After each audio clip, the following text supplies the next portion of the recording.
Hi, this is Chuck at Lazarus Recovery Podcast at the junction of faith and recovery. This is episode 25, titled Weeds and Crop. Welcome to the podcast. The premise of this podcast is look at what's good and what's bad, what's sort out one thing, faith programs or recovery programs, and say they're bad and they're good. You have to sort of think of it, and I've learned to think of it as a process of growing good crops. When I was in the days when I was married and before I had kids, we did a garden because we were renting a place that had space for a garden, so we did gardens. It was intriguing. I'd go out at night and weed the garden. And you had to weed the garden or just it got completely overwhelmed and you didn't get anything good. You had to learn how to weed the garden. And you had to take care of it, and you had to care for it, and eventually you'd grow crops. If you took care of it and you weeded it and you protected it and stuff like that. But it took sort of persistent care. Now that's a little bit about what this episode is about. Is looking at both faith and recovery and maybe looking at the gardening. And I think both areas require gardening skills. So let's look at both, weeds and crops. In both areas, what are the crops we're looking for? Because we want to get an idea of what crops are we thinking we're doing. I mean, in recovery, I think, especially AA, I think of AA, the crop we want is new people to get sober and clean and start growing in their recovery, growing in their personality, and they're starting to let the old ways go and take on new ways of integrity and stuff like that. So that's the crops AA wants. Long-term sobriety, people who serve the recovery community, people who mentor the new people who teach the way of going about it, people who serve the community, people who help the community get better. That's what we're looking for. That's the crop that recovery people are looking for. They don't want them to have their same old rotten way they came into the program. They want to see them grow and mature, be responsible people, and people who are a testament to AA, but a testament to their own lives. They want to see them grow and form solid, reasonable, enduring relationships. They want to see them return to normal and not be a cyclone of destruction.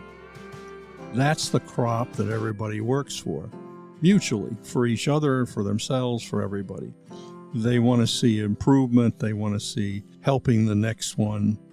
They want to see more people getting sober and clean. They want to have a fellowship that welcomes the newcomer and shows fruit. The crop is celebrated like Thanksgiving when a guy or a gal celebrates their first anniversary. That gets up and talks about the pluses in their lives. That's the crop. That's like taking the crop from a garden, is the people celebrating new life and new birth in recovery and in getting their lives back, in restoring old relationships, of, as they say, getting back in a big bed, of returning themselves to being a good father and a good mother and a good citizen in a community, and not just a cyclone of chaos. That's the crop. That's the crop. Now, for the church, it is very much the same thing.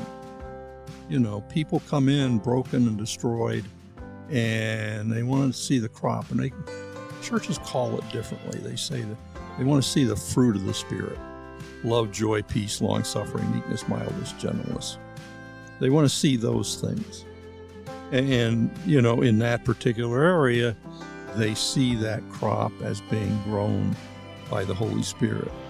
That if you stay close to God and you invite Him into your life, that the Spirit works to grow those gifts into them as they stay close to Jesus and they invite Him into their lives, that His proximity helps them grow a crop.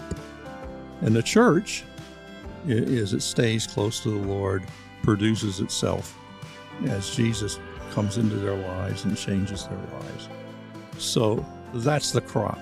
The crop is more people discovering Jesus and growing Him, more people getting healed, delivered, and set free, more people becoming contagious with Jesus, and new people coming in and getting saved and delivered and healed.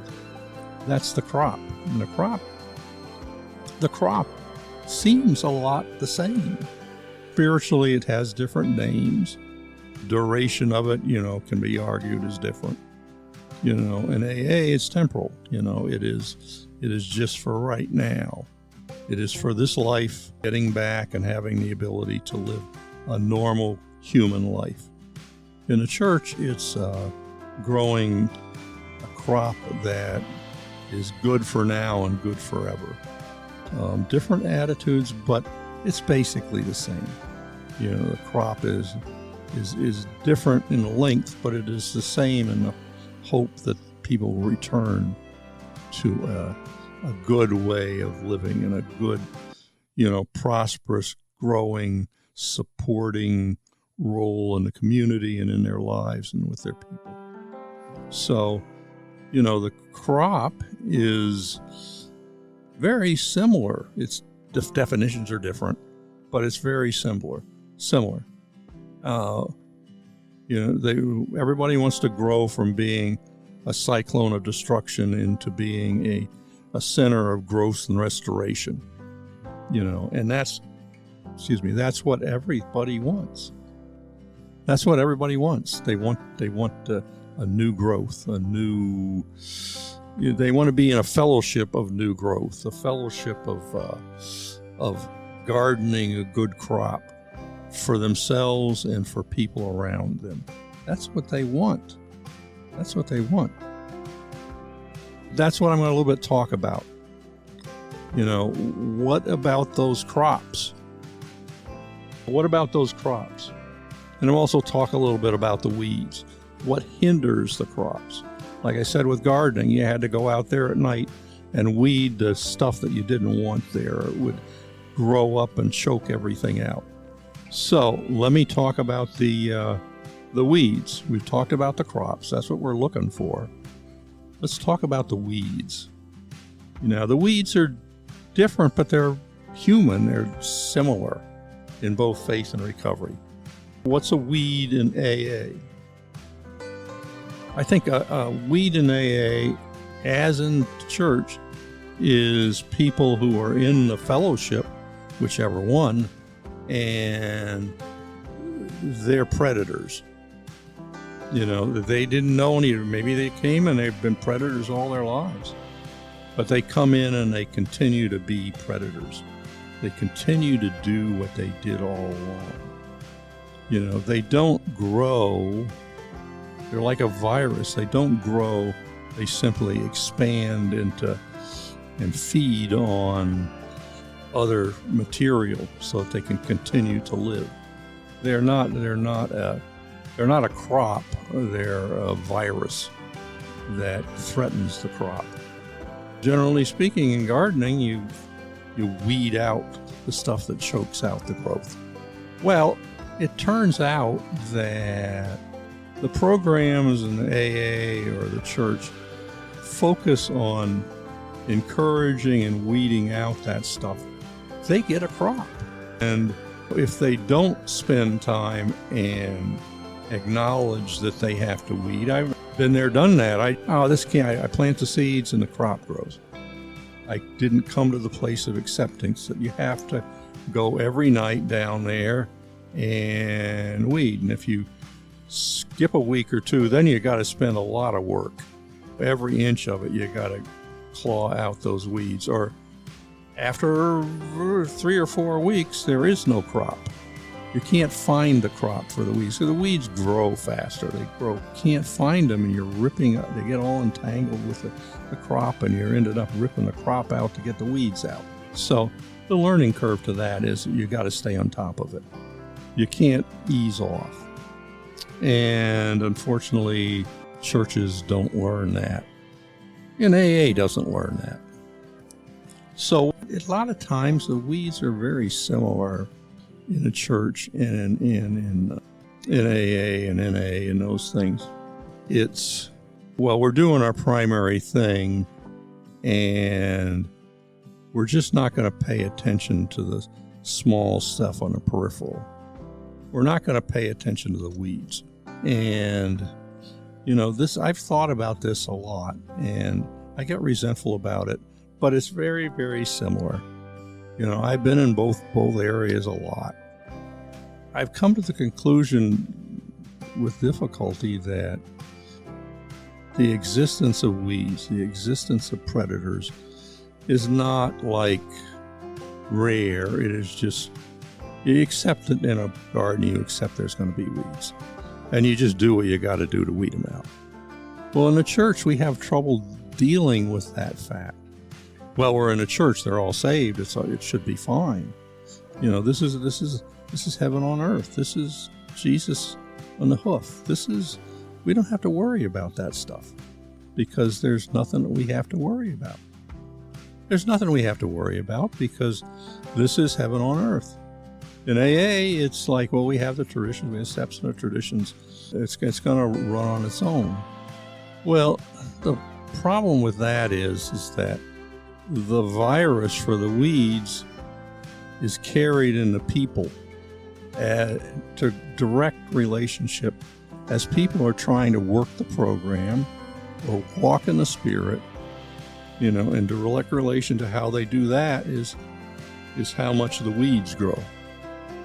No effort, and the weeds just grow. I mean, you can have theological expression of that, or you can have a recovery expression, but it's utterly true, and anybody who's listening sort of knows that. You know, they know in AA that there's people whose recovery is just garbage, and they're feeding on the peripherals. They're feeding on the weak people. Sometimes in recovery, there's people around who are sober a while, and they just slap down these people. Hey, dude, you know, for God's sake, stay away. But on other times, it's like, you know, it's the weak people just, you know, got to grow up. They got to defend themselves. So, but it's the same in both church. I mean, churches are notorious for ignoring this. They're notorious for it, you know, and I got upset for a long time. Oh my God, why did they do that? But the simple fact is, common denominator was human beings. And some human beings just have a real deficiency in, you know, civility and reasonableness and basic human compassion.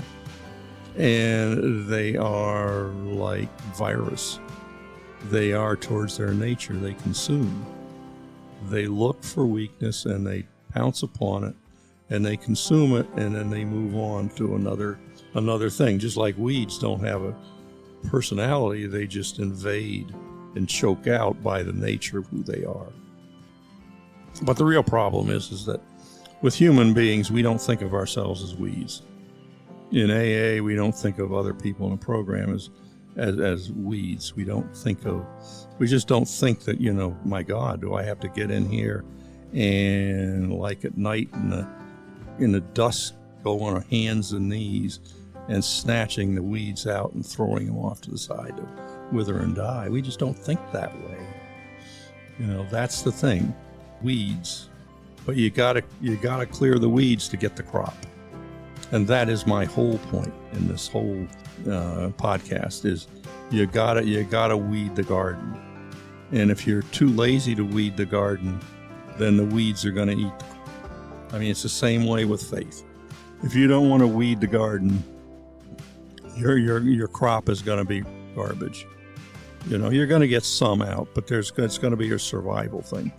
You're going to leave people wounded and permanently wounded because, you know, the church just didn't want to take the energy of weeding the garden. And that's just the life the way it is. So it's not like faith people are worse and recovery people are better or vice versa. You know, I've been there on both sides, and anybody with their eyes open knows that there are a lot of weeds in both places. And the purpose of this is just to say, hey, you know, you can't fix it until you acknowledge it. And you can't acknowledge it until you're willing to acknowledge it.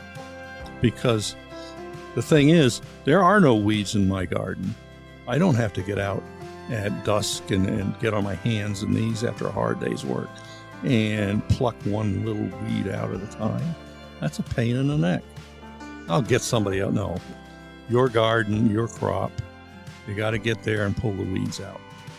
So what does that look like for, you know, churches? You know what I'm getting at. You know where I'm going.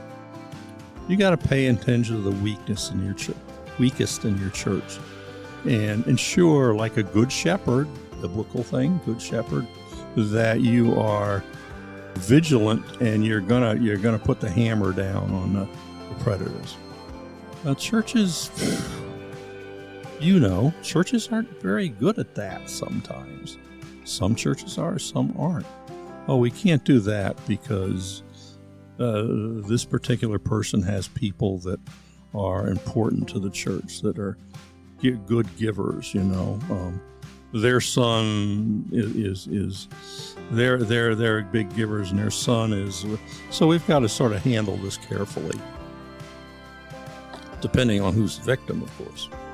But that's the problem. You know, are we weed-minded or crop-minded? Are we innocent lamb protectors, or are we defenders of the wolves? You know, it's crass, but it's unfortunately history says that we miss that because we don't understand that weeding is part of the job.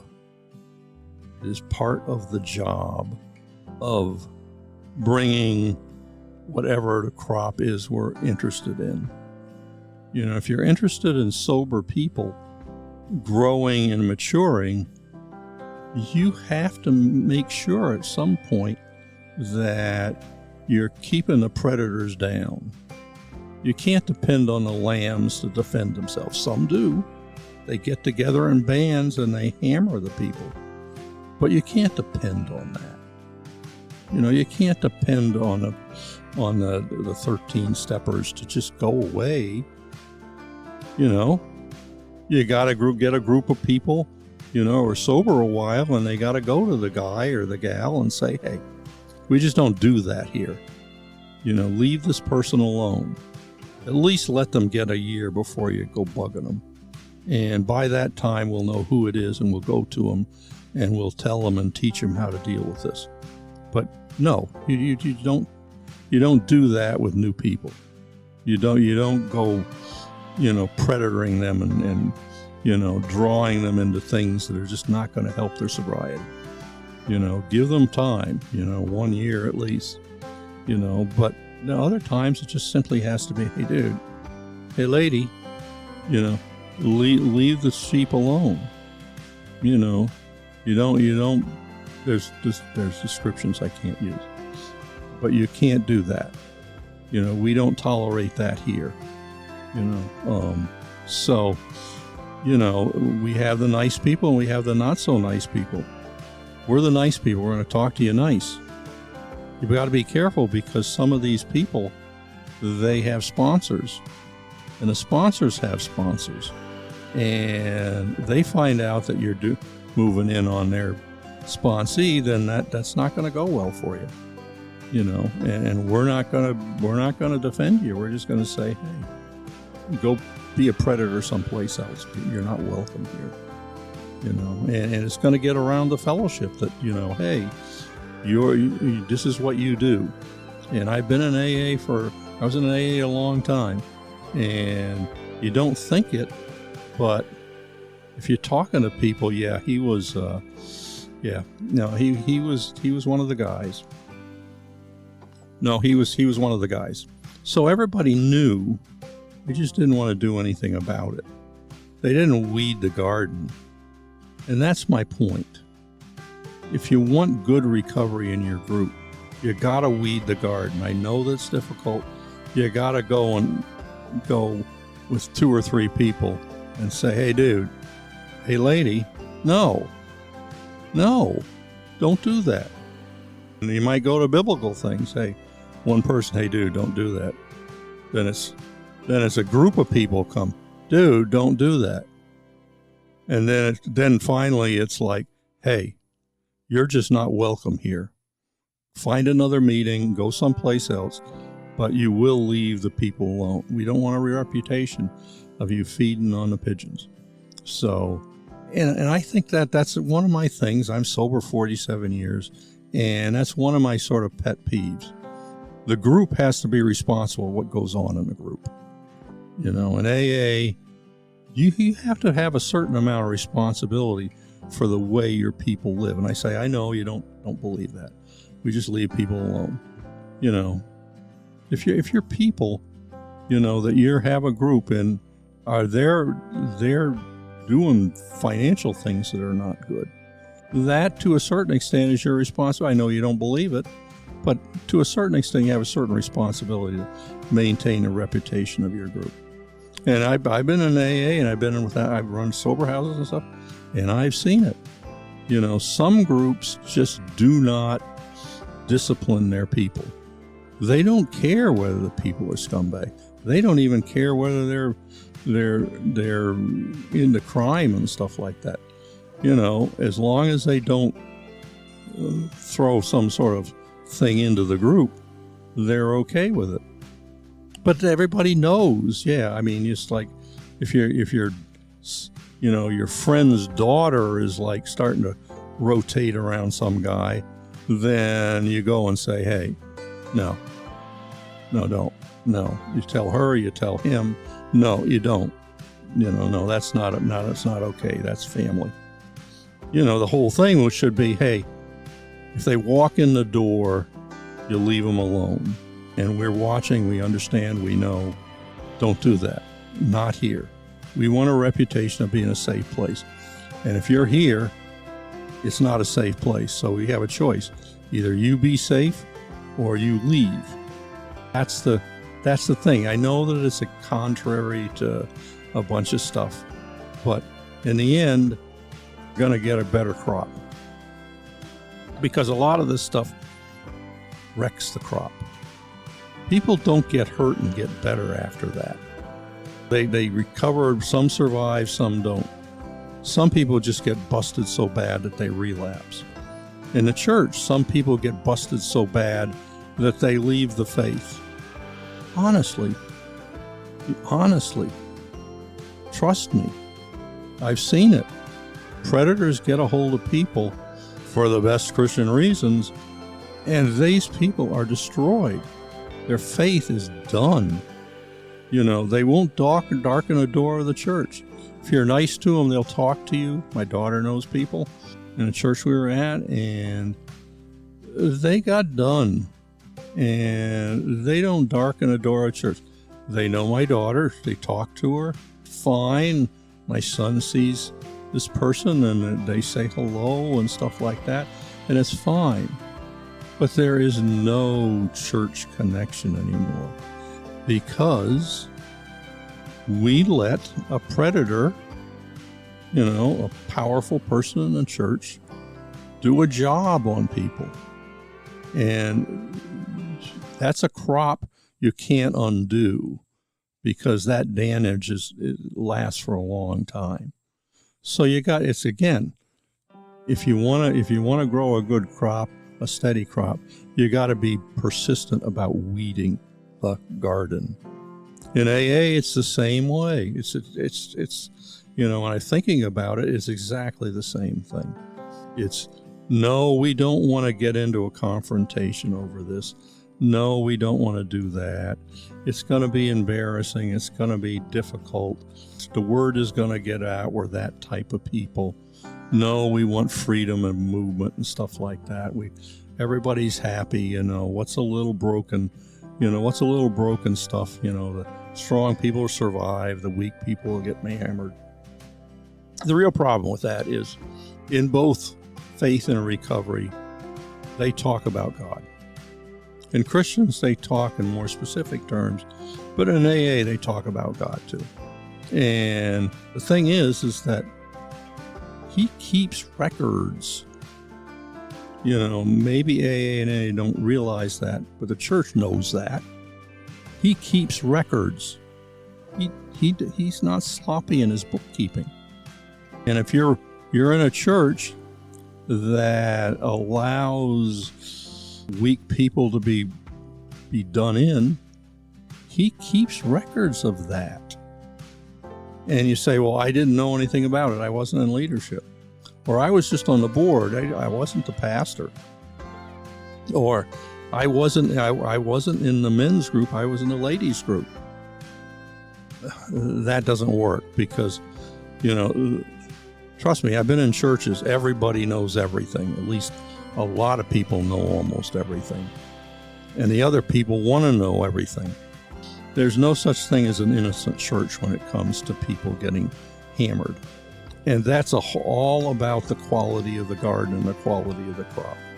You can grow cantaloupes, but if you'd weed the garden, take care of it, you would have had 3 or 4 times the cantaloupes, and they'd be bigger. That's the way it works. In AA, people come and go. It's like a revolving door of people who are hurt and dying, and they come in, and some get it and some don't. And the don't go out and die. And the ones that get it, even if some of them just survive all the abuse and they just get sober. And they're a crop, but they're a crop of survival. They're not a crop of plenty. And I think that everyone who is in faith and is in recovery has a certain amount of responsibility. Oh, it's the pastor's problem. It's the board's problem. No. I've known people in faith, and they weren't necessarily in leadership, but nobody went against them.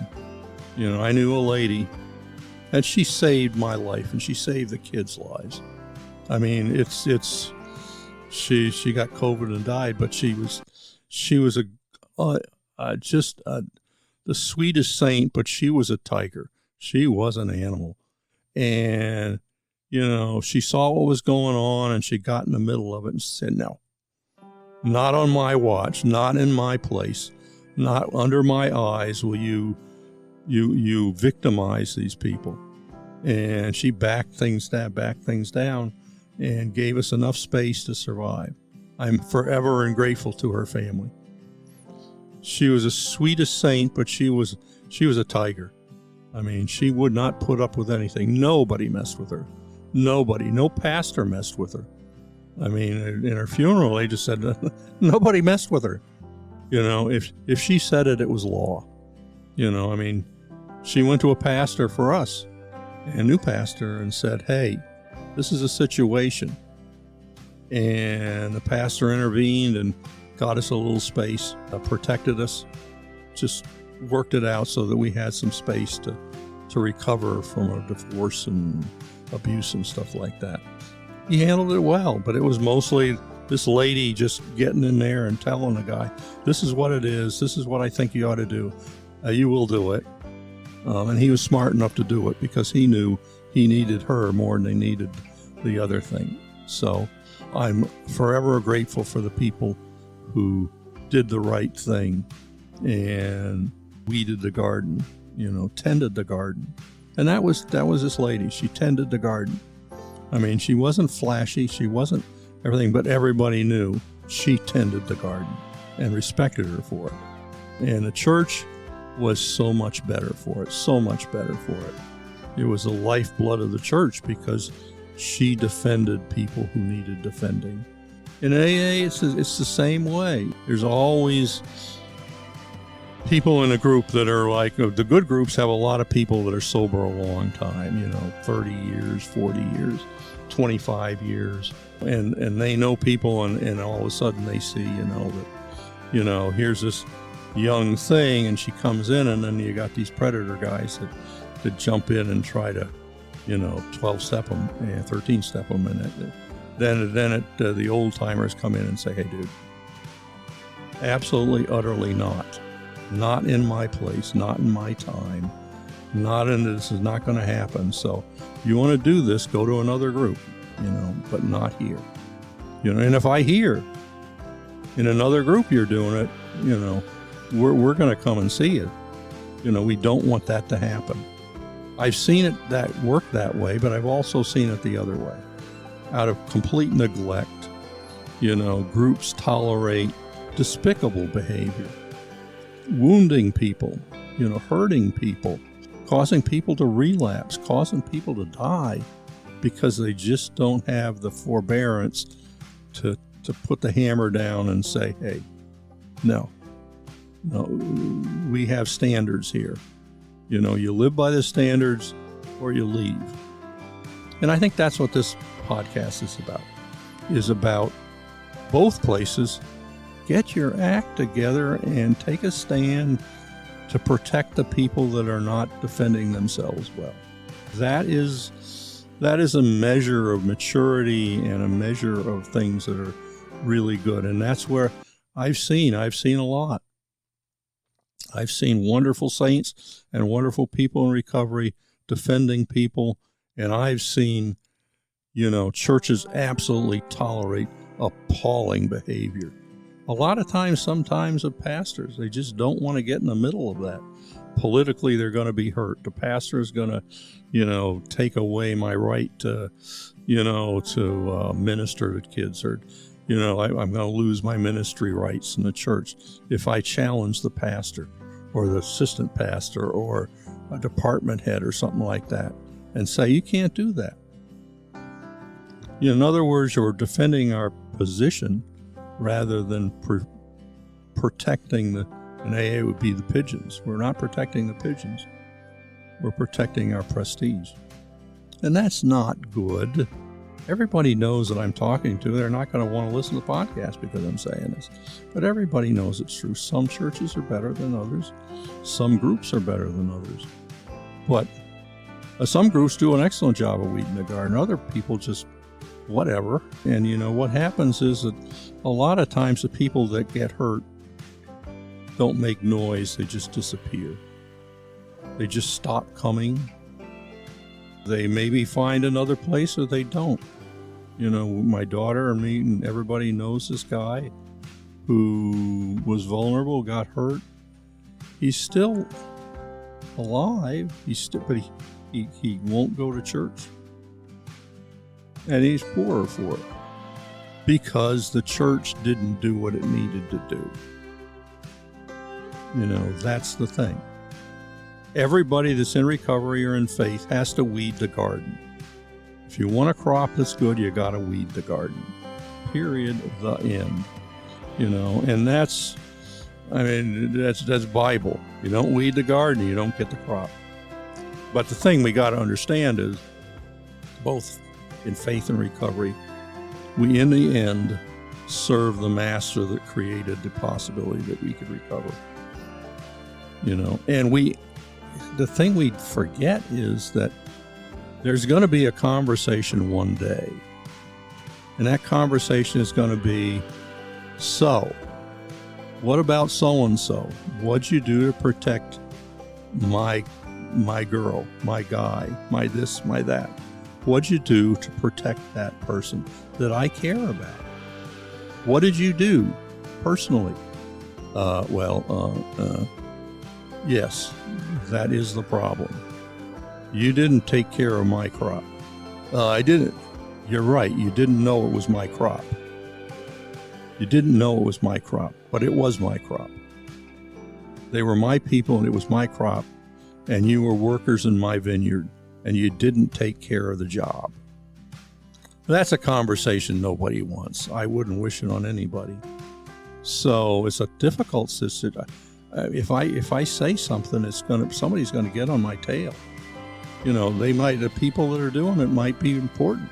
They might be pastors. They might be leaders. They might be all sorts of things. But he doesn't look at the power of the person. He looks at the vulnerability of the victim. And then he's going to ask us about it. So what'd you do about my crop? What'd you do about my crop? Did you weed my garden? Well, I didn't. It wasn't my garden. It was my garden. Did you weed my garden? Did you raise a good crop? Well, I didn't know it was yours. That's exactly what the problem is. Because it is all his crop. And we are responsible servants to take care of his crop. And that goes for both faith and recovery. Christians say, well, we got the God thing. Well, recovery people got the God thing too. They need to put a name to it, sure, but they got the God thing. And we have a name to it, but we don't always understand the power of the name. That's the problem. And that's going to be the conversation later. Did you defend my stuff? Well, I didn't know it was your stuff. I didn't know it was your crop. Weeding was hard. That's not a discussion we want. So what we need to do is we need to pay attention and really ask the Lord, whether in recovery and faith, Lord, what would you have me do to support and protect what you care about? That's the way it is. That's the whole thing.